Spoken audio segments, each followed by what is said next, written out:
everyone, how are we all doing? Back at you with something big cat related today. Recently I managed to spend some time with the guys over at Grizzly down in Bournemouth and have a chat with them about their upcoming projects and get some advice from myself and some filming tips. Now if you're on the big cats in Britain scene, then you should really know who these guys are. They made a class short film earlier this year on the topic. Something I can only dream of being capable of doing. I mean, the golfing quality between me and them shows. So I went down to Bournemouth to go and say hello to the guys. I took my camera crew, my sister and my girlfriend, who don't understand what to do with the camera. Anyway, one thing led to another and all my audio footage is ruined. It is absolutely gash and unusable, which for me, infuriating. But there is a saving grace. The class fellas at Grizzly, which they are, they have sorted me out with their recorded version and have sent it over very kindly. And boys, I really thank you for that one. That's why we've got a video today. Hooray! I do appreciate my sister and my girlfriend though. I mean, you tried. So I did a poll recently about podcasting, and I guess this is going to be somewhat a pilot, so if anyone has got any feedback, I would love for that to come through. Thank you. There isn't an audio only version right now, but if it's something that you guys are keen on, then I'll look into it. So without trying to waffle too much, I'm just going to give you a little brief introduction. I went down to Bournemouth to meet the Grizzly fellas to go and record a few things for an upcoming video of mine. Mike and Jack welcomed us into their space and it was really nice, and they're just generally sound guys. Jack doesn't really feature in this video, but here he is in Grizzly's latest. This is Mike, he's the boss man at Grizzly, slim, great beard and good hair. This is me, fat, rubbish beard and bad hair. Anyway, now it's cleared up who is who. I hope you enjoy this, and guys, please, if you have any comments of like constructive criticism, I want to know what it is. I want to be able to improve on this, and it's something that I want to be able to do for the future. Like podcasting is something that I've always wanted to do and do it well, and I feel like this is a good start, but I'm going to need your guys' comments to sort of steer me in the right direction. Anyway, big thank you to the guys at Grizzly for this. I hope you enjoy it. What got you into looking for big cats? Do you know what? This is really bad, but I can't remember because I got intrigued by something, but I can't remember what it was. And I made this one video about. I genuinely can't remember because it was this one video I made, like, because it was something that interested me. Like, is this a possibility? And I looked into it a little bit, and I was like, do you know what? This is actually pretty mad because there's like the Dangerous Wild Animals Act, which I never even knew about, which wasn't even that long ago. And I started speaking to my mum and dad about it, and they were like, oh yeah, people used to walk around with their lions and stuff. And I was like, what? I was like, it's mental. And so that's where I first got into like that first video, and it was just one of those intrigue things. So yeah, put it through that way, and then it got a massive reception. Like, so I was like, all right, cool. So I thought I'd roll with it and see how it goes. And then I started to be like, all right, do you know what? I actually think this could be a legitimate thing. And I think it was a culmination of intrigue to begin with, and then I saw Animal Planet's Extinct or Alive, and I was like, do you know what? This would be amazing if like I could go do some research and like see what's actually going on, see if there's actually things out there. And yeah, it's been really interesting so far, but it's like very limited by what I've got to offer and stuff. So yeah, it's one of those. But like, what about yourself? Because obviously, for you, seeing your little documentary, which won an award, well done. Yeah, there it is. Right, there it is. Yeah. There it is. Lovely stuff. Now, you said you had a sighting a while back. Now, it's like, for me, that's really cool because I've never had a sighting. So like, I wanted to know what happened there and how would you get to this point now? Yeah. So I'd already known about the whole big cats in the UK thing because we were looking for at university, we were doing a little project and we were looking for people to use in a little VT for this news show that we'd put together. Yeah. And in doing a bit of research, found John McGowan in that. So I'd already kind of known a bit about it, but this was ages and ages ago when I was back at uni. So that must have been probably 2010, I think. Yeah. But before that, I'd already been a little bit aware of it because there's been so many stories going around. So we, I think, had the Verwood Beast, which is where we are. Yeah. And I remember seeing in the newspaper, and they just got this stock image of a puma, and someone said that they had seen a puma.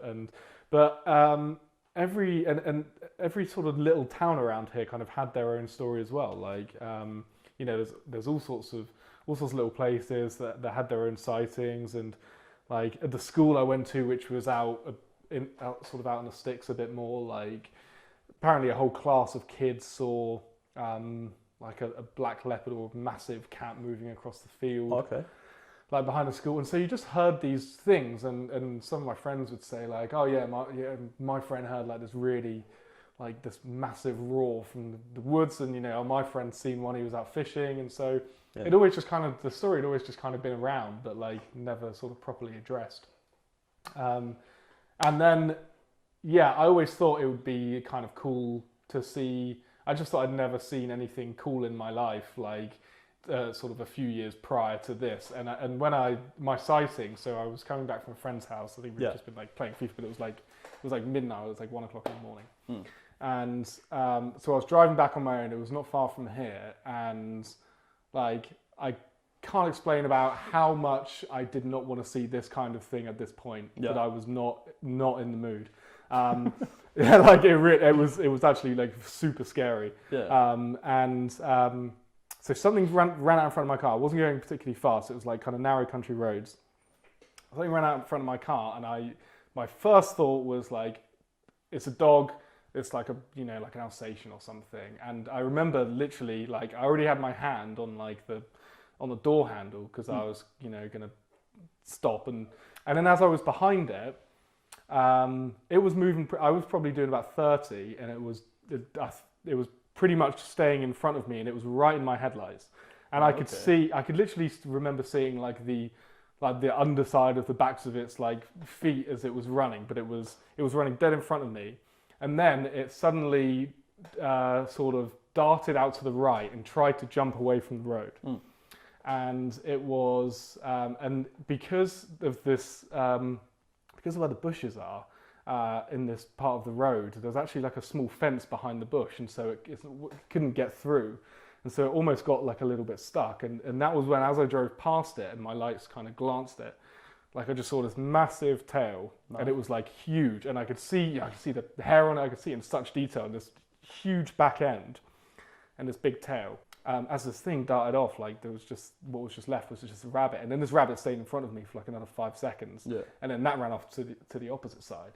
And so the whole thing lasted about, I don't know, like maybe 10, 12 seconds, but like, which doesn't sound like a long time. But that's prolonged to like, that's to me anyway, like the way you be able to like word it like as vividly as you can, like that's quite a prolonged sort of... it all happens so slowly. And when you actually count, like even 6 seconds, when you count that, it's just like, it's a long time of being able to see something. If you see something, or you think you see something, it's over in like a second, you're actually registering what it actually is. As soon as I kind of drove past it, I realised what I'd seen, and I remember like, God, I was so scared. I was going to say, like, I was so scared. When you see something like that, and then straight away you're thinking, like, I assume, was it leopard or puma? Well, it was black. It was jet black. Jet black, so it must have been a leopard. Yeah. So like, or jaguar, I suppose. But that must be like, because we've seen them at Exmoor Zoo, and they're big. Like one of them jumped at the glass at me.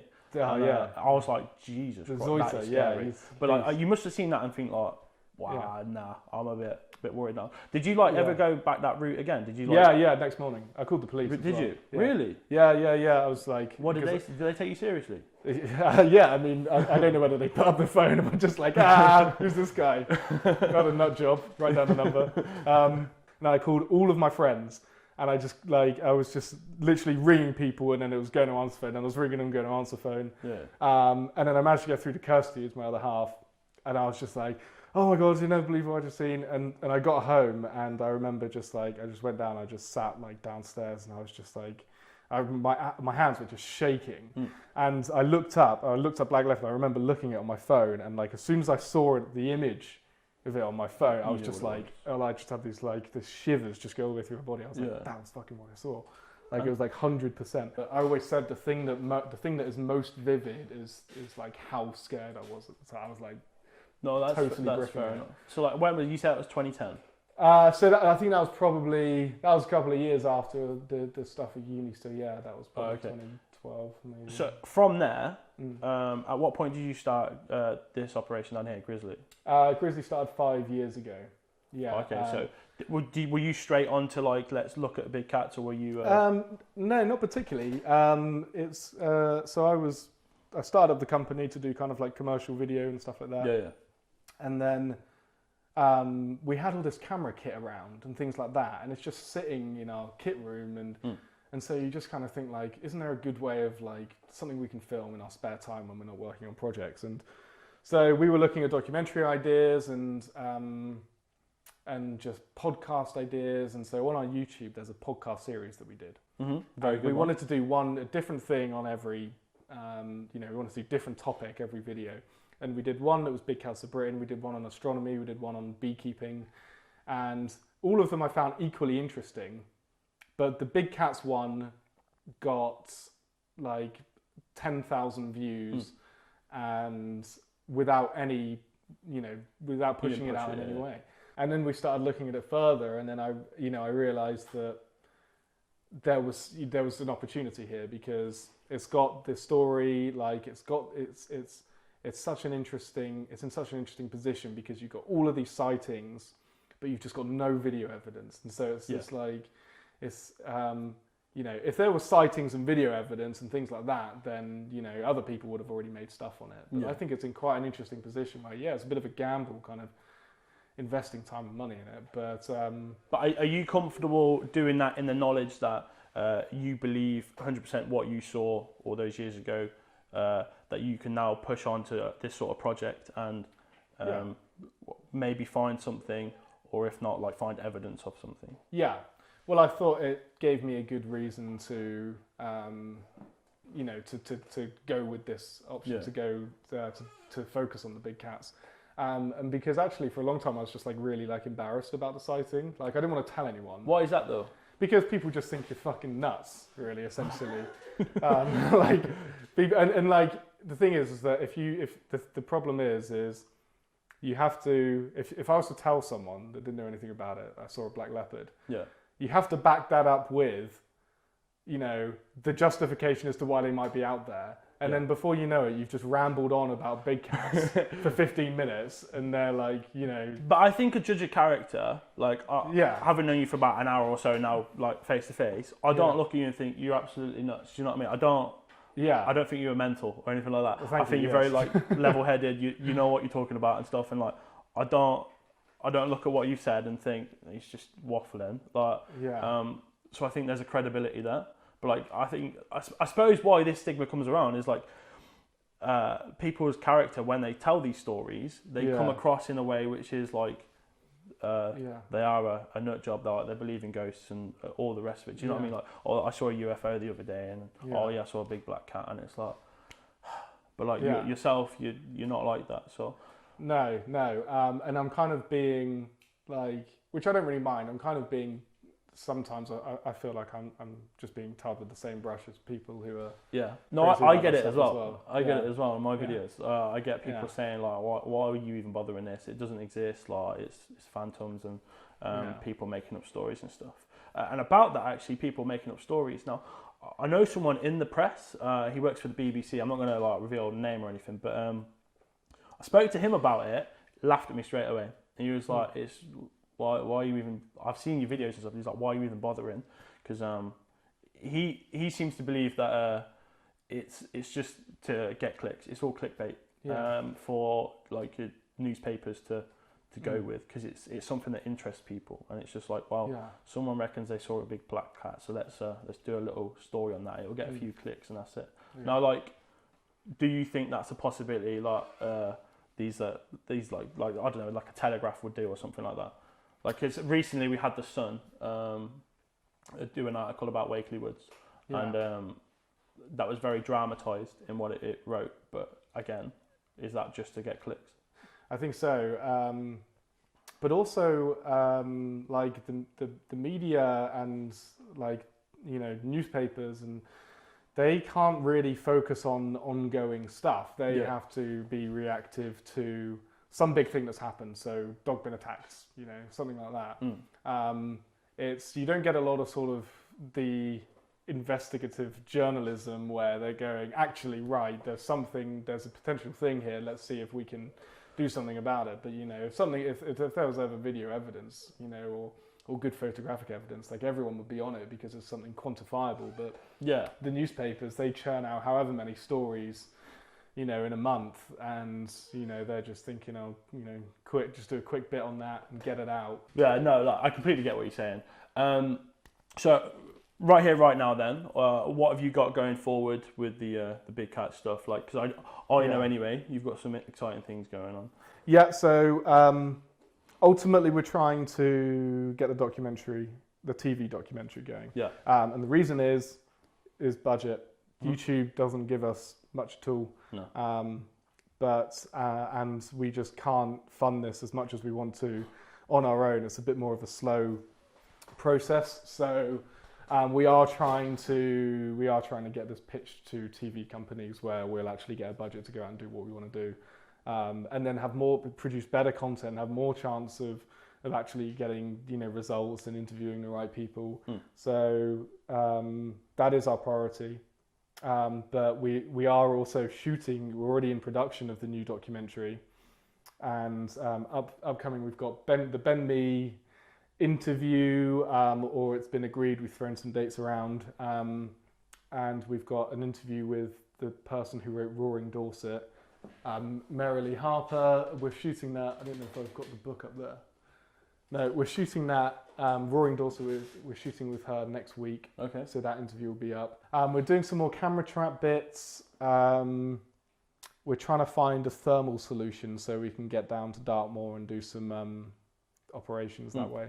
That sounds interesting.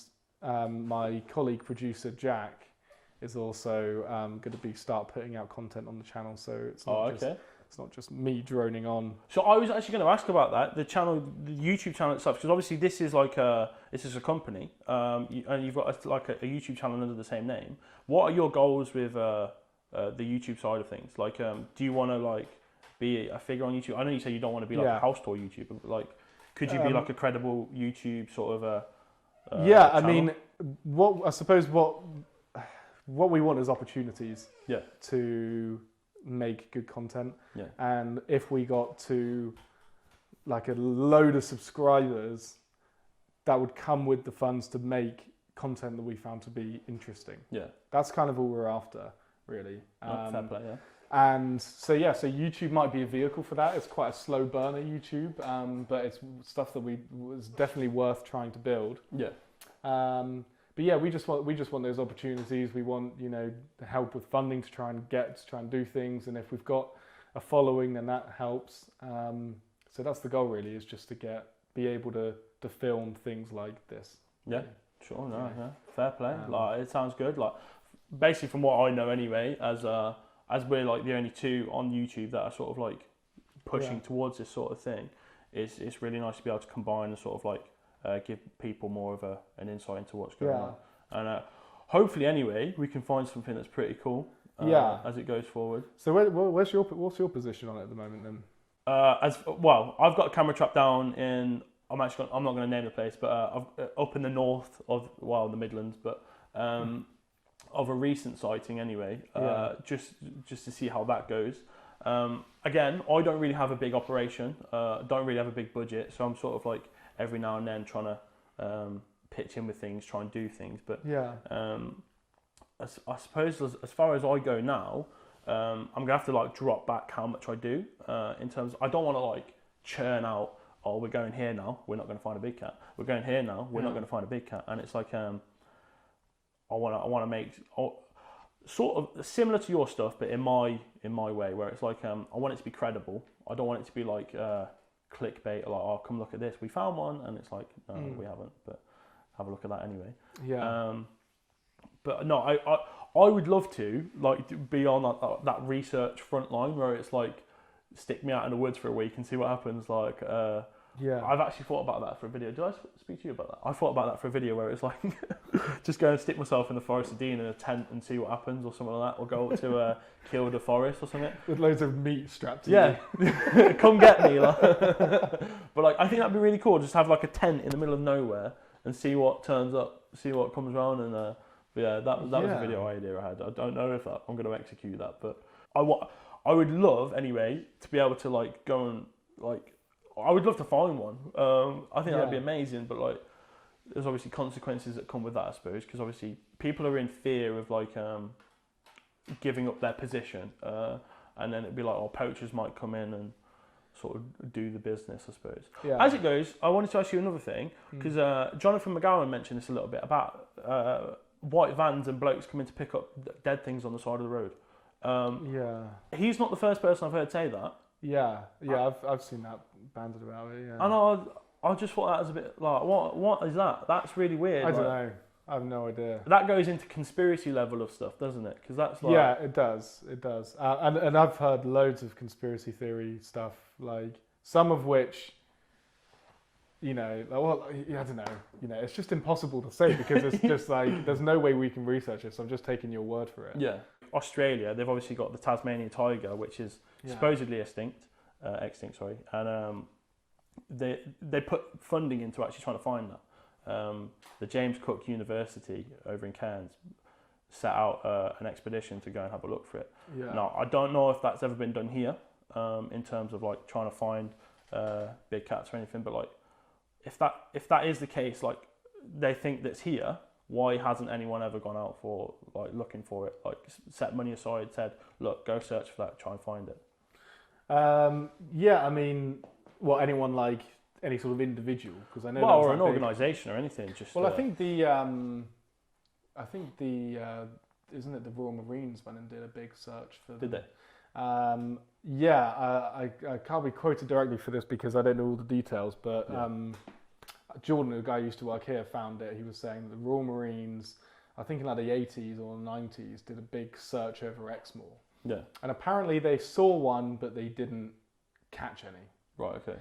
Or something like that. But if anyone's interested, they'll have to check that out. By my word on it. No, I'm ignorant to that then. I've never heard that before. But yeah, you have to kind of dig around for it. Yeah. But yeah, again, like, you know, you're pulling your sources, and it's just like, how credible are things? I mean, like, you know, that's why we're trying to go out and, you know, from here on, I know we've had some interesting people, but I think from now on, we're going to try and work with, you know, really nice, credible people who can provide some light on this, and it's not just like sort of anecdotal, stories and cherry picking. One of those people is Benjamin Mee. You're going to have an interview with. Yeah. Do you want to tell us a bit more about that? Yeah. Benjamin Mee is, I've not met him yet, but I've read his book, and which is a big thing because I'm not a big reader, and there were very little pictures in it, so you know. But no, Benjamin Mee, from what I know about him, he's the owner of Dartmoor Zoo. Yeah. I read his book. His book is like really fascinating, like, you know, and it's made me well up at times, and you know, and about how they just took this, you know, this real plunge, this real risk on buying Dartmoor Zoo and doing it up. And he claims to have seen a puma. And he also said that when he took over the management of the zoo, that there were a couple of pumas that should have been there that weren't there, which they believe is, I'm not sure whether he believes this, but there's a whole thing going back to someone called Miss Chipperfield, Mary Chipperfield, yeah. You know, who apparently is said to have released pumas into the moors, a breeding pair, but again. Like that's speculation, you know. Like that can't be confirmed. But we can find out bits of story, bits of information. But you know, but a name like Benjamin Mee is sure to add like credibility. He's a smart guy. And certainly seems it. And it's a lovely zoo, by the way. I've not been to Dartmoor. It's really nice. We went a couple of months ago. It's really, really good to nice, hear. Yeah. Good to hear, because the whole story is, you know, they've got some fascinating stories. And the film, obviously, We Bought a Zoo. It's great. Yeah. But the film, I thought, it doesn't do it justice sometimes. I mean, the amount of, like, the wild stories that they went through when taking over the zoo was unbelievable. So it'd be really interesting to speak to him about big cats, but anyone you speak to, I think you can hear people on YouTube who are trying to discredit them. Yeah. You know, because we've had people trying to discredit, you know, Derek, who we were doing a video with, and it's like, doesn't matter what else he might believe. At the end of the day, he's one of the few people who works with black leopards day in, day out. Yeah. And that gives him something to, and when you look after a leopard, you have to learn about their behavior, and their diets and things like that, and stimulation and stuff like that. And I saw that comment actually. You took a bit of a beating for that. About posting that interview with him. Yeah, saying but he's not credible at all. Yeah, but it's just like, you know, and I think it's interesting. You kind of got to draw a line because you don't want, like, I mean, I don't personally believe in a lot of stuff like, you know, Bigfoot. Yeah. Or I think there's some unknown stuff that we don't. It's like the Loch Ness monster. It's not real. It's not real. And and like pumas, leopards, lynx, they are. Do you know what I mean? It's like you're hunting for something that's real that could be in this country. Whereas like the Loch Ness monster, Bigfoot, that. Well, this is the thing, and I have Jack and I did this really simple, beautiful Venn diagram the other day, and this sums up how I feel about big cats. So here's big cats here, and these are things that are real, and these are things that are a mystery, or mysterious.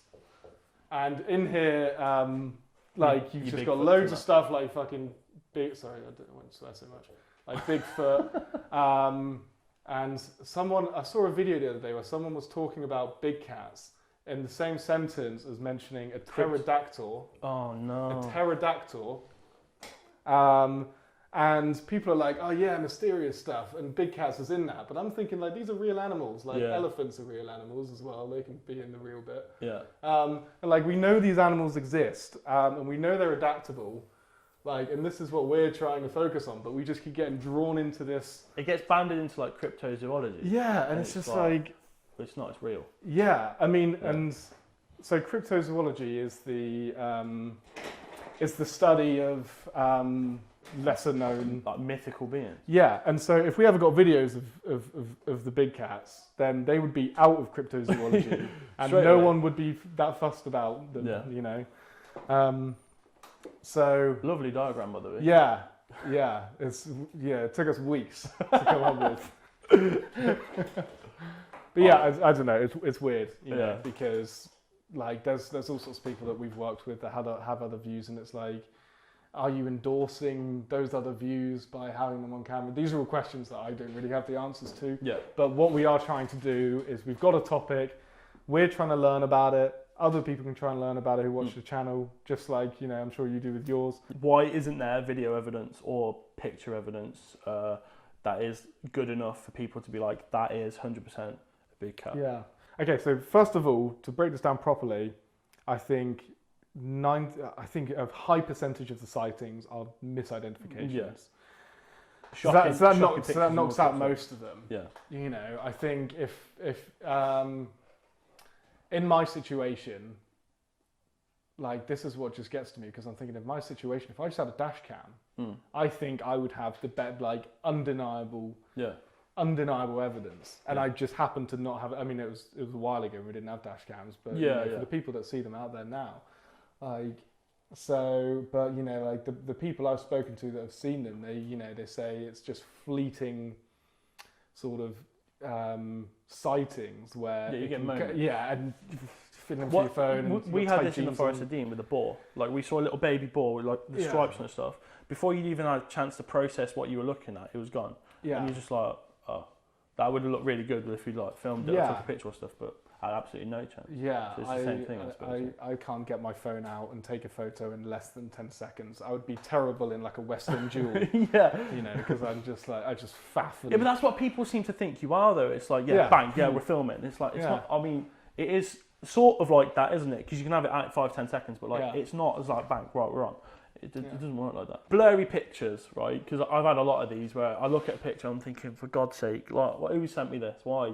And people are like, it's definitely a big cat, and it's like, well, one of the pixels is black, but like, you think that sort of stuff like also harms the reputation of the potential of big cats being in Britain? Yeah, I think so, because when any credible person goes on and types "big cats UK," like the first 10 pictures of domestic cats, exactly, you know, or like quite obviously a dog, and it's just like, okay, well, this is a load of shit then. Yeah, but it's there's just so much sort of tripe out there, Yeah. and you know, which you know, is the whole reason why I think that I can't hate it on it too much, because we're only in this situation where we're, you know, together. Like, I think you and I, we're like, there's not that many people with YouTube channels about this. Yeah. And I think if it was any more clear cut, we probably wouldn't have these opportunities. Yeah. Like, you know, it'd already been done. Like, it would, you know, it'd be on BBC, and they had already done a ton of programs on it. And there'd be, you know, all sorts of conservation and things like that. But the fact that it's not so clear cut, I think, is where the kind of opportunity for us at least comes in. Yeah.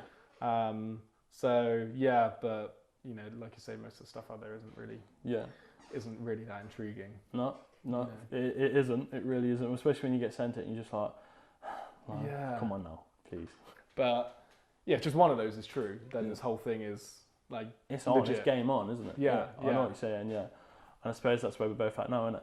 Yeah, Let's go find one. Yeah, and I mean, I can't like, no one's like, the reason why it's great that Jack's getting involved in the channel now is because like he's not seen one like I have.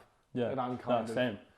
Yeah, and so it's good to have people that, you know, like, you know, because I'm not really trying to convince myself like that much, like, you know, and so maybe it's good to have people out there that, you know, that haven't had that, you know, to really just be on that sort of non-biased angle.